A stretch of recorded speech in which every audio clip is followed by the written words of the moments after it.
Rebonjour à tous, en direct toujours de Novi Sad pour le 66e championnat du monde des nations en Serbie.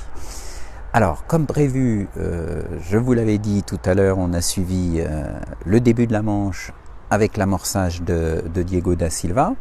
Donc, comme je vous l'avais dit, je vous ai donné rendez-vous au bout de 2 heures de pêche pour faire un petit point sur les secteurs A, B et C. Alors, je ne sais pas si vous pouvez voir le petit sourire en coin que j'ai. Pour l'instant, on croise les doigts, c'est que la mi-temps, je sais, mais tout se passe extraordinairement bien. Salut Albert. Pour les Français. Dans le secteur A, Diego da Silva, comme vous avez pu le voir, a commencé au large. Après un amorçage lourd, puis un peu de terre de somme pour essayer de prendre dans des plaquettes, ça n'a pas vraiment fonctionné. Comme prévu, ce qu'on avait dit, il est revenu à distance intermédiaire, on va dire vers 5 ou 6 mètres, et tout de suite il s'est mis à prendre de très jolies plaquettes, d'ailleurs même un peu plus grosses qu'hier, au-delà des 100 grammes, des gardons, etc. Alors honnêtement, pour moi il était en tête quand je suis parti du secteur, mais il se bagarrait avec le Polonais à sa gauche qui pêchait à peu près la même distance, voire un petit peu plus court quand même, en pêchant. Il a réussi quelques belles séries d'ailleurs à la télescopique de plaquettes.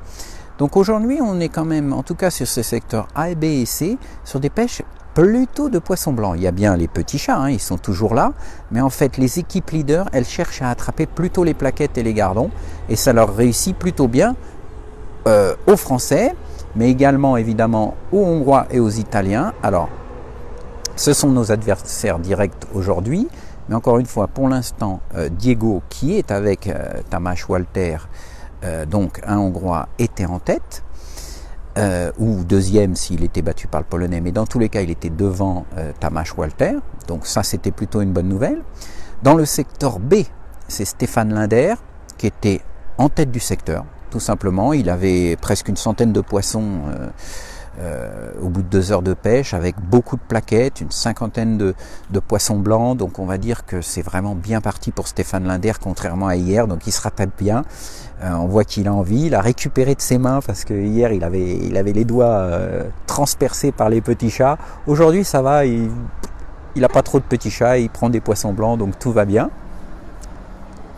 Ah, Michael, oui. Alors Michael, s'il ne pêche pas, en fait, c'est une décision qu'il a prise lui-même. Hein. C'est lui qui a demandé, à la suite des entraînements, il n'a pas trop senti la pêche et il a préféré laisser sa place à Maxime Duchesne. Donc, félicitations à lui. En tout cas, il fait un sacré boulot derrière Alexandre, derrière qui on est, hein, puisque Alexandre Codin est dans le secteur C. Il est au numéro 31, donc il est à l'avant-aile. Et pour l'instant, il fait quasiment cavalier seul. Alors bon, il y a un Croate, paraît-il, qui aussi joue la gagne avec lui. Mais en tout cas, Alexandre Codin, comme Stéphane Linder et comme Diego da Silva, on va dire qu'il est premier ou deuxième de son sous-secteur. Alors, donc tout se passe bien.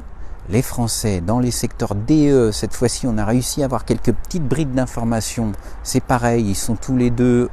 Donc Stéphane Potelet et Maxime Duchesne entre 1 et 3. Donc tout à l'heure on est allé voir le capitaine Paul-Louis Lafont. Au bout d'1 heure et demie, 2 heures de pêche, il estimait les résultats des Français au global autour de 8 points, 9 points. Donc encore mieux qu'hier.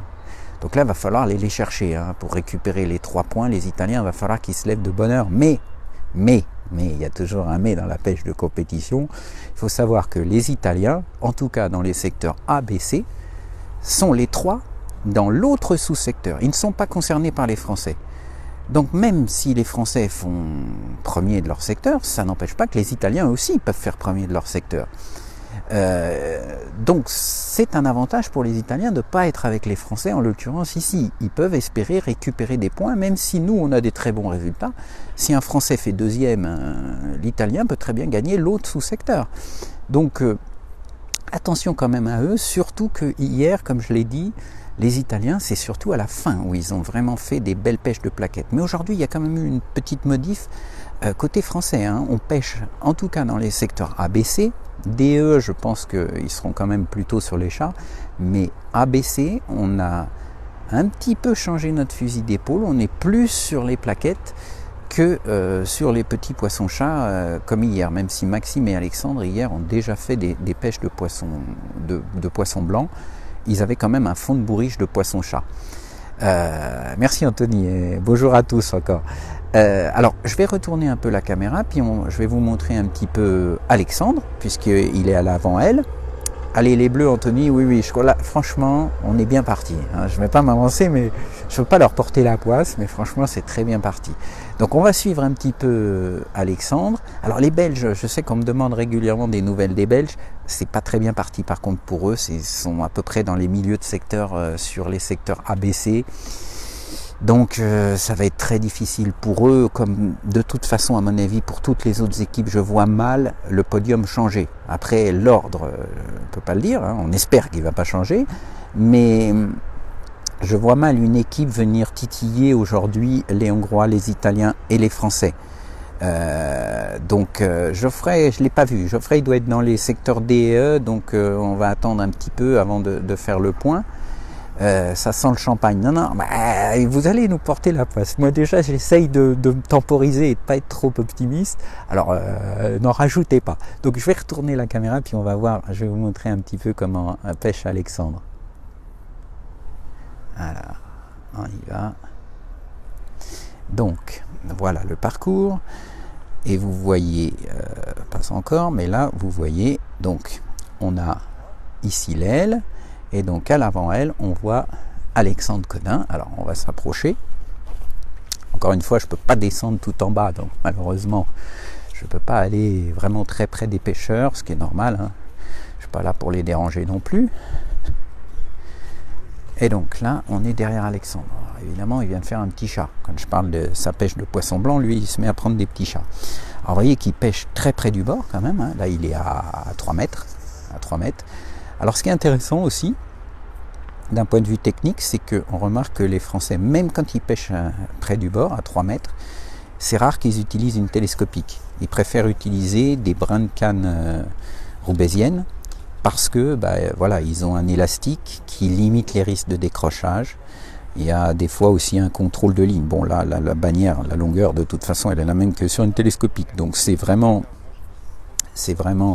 le fait d'avoir un élastique qui permet d'éviter les décrochages intempestifs. Avec un sion plein, on a un peu plus de décrochage. Mais aussi à mi-distance, il y a beaucoup d'équipes, en général des pays de l'Est, qui pêchent avec des télescopiques, alors que les Français préfèrent déboîter un brin, voire 2 brins, voire pas déboîter du tout, même si la ligne est plus courte, en ramenant le kit un peu en arrière au moment de soulever le poisson. C'est ce que fait très très bien d'ailleurs Stéphane Linder. Vous voyez alors bon, là il a une série quand même de petits chats, mais je vous assure il a fait des très très jolis poissons blancs. Donc vous voyez qu'ils amorcent. Alors ils font un rappel avec un mélange d'une amorce qui travaille beaucoup, hein, sûrement peut-être de la Sensas explosive ou Sensas s'étend, un mélange comme ça qui travaille pas mal, avec un petit peu de terre dedans, et surtout les boulettes sont pas très serrées. C'est une des différences de ce que j'ai vu avec les pêcheurs hongrois qui ont tendance à rappeler, moi je trouve personnellement, avec des boulettes un peu trop serrées, donc du coup ils attirent forcément un peu plus les poissons-chats qui réagissent très bien au bruit et puis qui sont plus calés sur le fond. Hein. Les plaquettes, elles ont tendance à prendre à la descente au verre de vase. Là, visiblement, il n'y a plus de poissons blancs. Il faut voir que il y en a eu beaucoup au début, la première heure, et puis le rythme des poissons blancs a baissé. Mais c'est assez logique, ça s'est fait pendant tous les entraînements. Et bizarrement, les poissons blancs peuvent revenir vers la fin quand les poissons-chats, c'est des poissons-chats, vous voyez, qui sont de petite taille, je le répète, environ 6 à 7 grammes, ils finissent quand même par se gaver un petit peu, et donc la dernière heure, on peut retrouver à nouveau une pêche de poissons blancs. Mais là, vous voyez que le rythme des petits chats, ça va quoi. Là, on regardera les mains d'Alexandre à la fin de la manche. À mon avis, il aura quelques trous, mais c'est pas important. Une médaille d'or, ça vaut bien quelques trous dans les mains. Vous voyez qu'il est sur un rythme de plus d'un poisson à la minute en pêchant ses petits chats. Je regarde en même temps ce qui se passe évidemment sur le secteur. Et tout le monde a l'air de prendre maintenant des petits chats. Donc peu importe, il a de la marge, il a pris les poissons blancs quand il fallait les prendre, c'est-à-dire pendant la première heure et quart, première heure et demie même. Maintenant, il ne se pose pas de questions, il a un peu d'avance, donc ça ne sert à rien de perdre du temps à vouloir absolument prendre des plaquettes si elles ne sont plus là. Il continue à prendre ses petits chats. C'est un championnat du monde, je dirais, excessivement intéressant d'un point de vue tactique, parce que vous avez beaucoup de choix de distances de pêche différentes. Vous avez cette pêche à 3 mètres que pratique en ce moment Alexandre. Vous avez une pêche intermédiaire avec 1 ou 2 brins de plus en fonction de la profondeur pour prendre des plaquettes avec une ligne plus légère, légèrement décollée. Vous avez la pêche à 13 mètres, éventuellement la pêche à l'anglaise, mais franchement aujourd'hui elle est inutile. Donc vous avez 3 distances de pêche, voire 4, et en même temps vous devez aussi jouer sur le poids de vos lignes et la profondeur à laquelle vous pêchez, sans parler des èches. Donc évidemment ligne plus légère, plombée plus étalée, èche légèrement décollée vers de vase pour les plaquettes ou les gardons. En revanche, si vous pêchez là comme il est en train de faire les petits chats, vous pêchez avec une ligne évidemment plus lourde, une plombée plus basse, et à l'hameçon, ils alternent entre Pinky et Gozer. Hier, il semblerait que le Gozer était plus efficace que le Pinky. Ça permettait de prendre des chats légèrement plus gros. C'est-à-dire au lieu de faire 6 grammes, il faisait plutôt 7-8. Alors ça paraît pas grand-chose, 1 gramme ou 2 grammes de plus par poisson, mais si vous en avez 200, ben forcément, ça fait la différence à la fin. La Corse, on nous suit de Corse, dis donc, Alexandre. En tout cas, encore une fois, ça fait très plaisir. J'en ai parlé ce matin avec Diego. Vos messages d'encouragement, ils y sont très sensibles. Ça leur fait vraiment plaisir de voir qu'ils sont suivis et que les supporters les soutiennent. En tout cas, je le répète, pour l'instant, au bout de 2 heures de pêche, la France, tout marche très très bien dans les 3 premiers secteurs ABC, et les petites infos qu'on peut avoir dans les secteurs DE, c'est que ça va bien aussi pour eux. Donc, tout est positif. Il n'y a vraiment pas de raison de s'inquiéter, mis à part qu'il faut garder l'œil sur les Italiens, qui sont pas dans nos sous-secteurs. Donc d'abord ça veut dire qu'on les surveille un peu moins, forcément, hein. Les coachs suivent principalement les pêcheurs qui sont dans le sous-secteur concerné. Donc je rappelle, c'est des secteurs de 32 avec 2 sous-secteurs de 16. Donc forcément les coachs, ils suivent, en l'occurrence pour Alexandre Codin qui est au numéro 31, le numéro 17 au numéro 32. Et évidemment, l'italien, lui, il est, je ne sais plus à quel numéro, mais en tout cas il est entre le numéro 1 et 16. Donc on peut rester confiant, mais restons attentifs, surveillons quand même un peu les Italiens, même si on ne peut pas y faire grand-chose, puisqu'on n'est pas dans leur sous-secteur. On a beau faire le maximum, c'est pas nous qui allons leur faire perdre des points. Il faut compter sur les autres nations. Alors justement, dans ce secteur, l'italien, il est avec le hongrois. Donc ça, c'est plutôt une bonne chose. Le rythme des touches est bien supérieur à ses voisins. Le rythme des touches était supérieur à ses voisins aussi sur les poissons blancs. Donc c'est pour ça qu'il est... Bon, Gilles, son père qui est derrière, me dit il est 1 ou 2. Je lui dis le ou, il est peut-être un petit peu trop de circonstances, mais bon, on aime bien prendre un peu de marge, donc on dit 1 ou 2, mais en fait, intérieurement, on sait bien qu'il est, pour l'instant, premier. Moi, je peux le dire. Je ne suis pas coach, je ne suis pas son père, donc je peux être plus optimiste que tout le monde. Voilà. Donc là, vous voyez, c'est pas très intéressant à regarder comme pêche, mais c'est ce qu'il faut faire. C'est la grosse différence. Par exemple, j'ai parlé longuement avec Scott Horn ce matin. Le problème qu'ils ont eu, c'est qu'ils ont très peu de gens derrière eux sur ce championnat du monde, ce qui est assez incroyable.